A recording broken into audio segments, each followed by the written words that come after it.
UDF അധികാരത്തിൽ വന്നാൽ ഇവിടെ വർഗീയ കലാപങ്ങൾ ഉണ്ടാവും, ഒരുപാട് മാറാടുകൾ ആവർത്തിക്കും എന്ന് പറയാൻ AK ബാലന് എന്താണ് ഇത്ര ഉറപ്പ്? സത്യത്തിൽ ഈ ഇലക്ഷനിലെ ഇവരുടെ തോൽവിയും ഭരണവിരുദ്ധ വികാരവും ഒക്കെ ഉള്ളതുകൊണ്ട് LDF ഭരണത്തിൽ വരാൻ സാധ്യത വളരെ കുറവായതുകൊണ്ടാണ് AK ബാലൻ അങ്ങനെ പറഞ്ഞത്. അതായത് എന്തായാലും UDF ആണ് ഭരണത്തിൽ വരാൻ സാധ്യത കൂടുതൽ.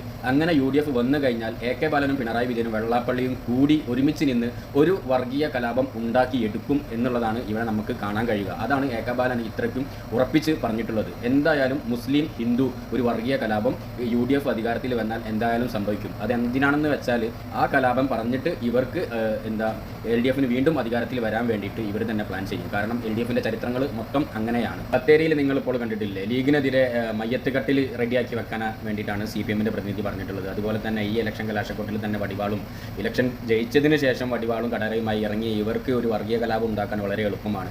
51 വെട്ടിയ ചന്ദ്രശേഖരൻ്റെ കൊലപാതകവും അതൊക്കെ നമുക്ക് കണ്ണിൽ കാണാവുന്നതാണ്. ഇവരുടെ ഭാഗത്ത് ഇതുപോലെയുള്ള കലാപങ്ങൾ സൃഷ്ടിക്കുക എന്നുള്ളത് മാത്രമാണ് ഇനി ഇവിടുന്ന് അങ്ങോട്ട് സംഭവിക്കാൻ പോകുന്നത്.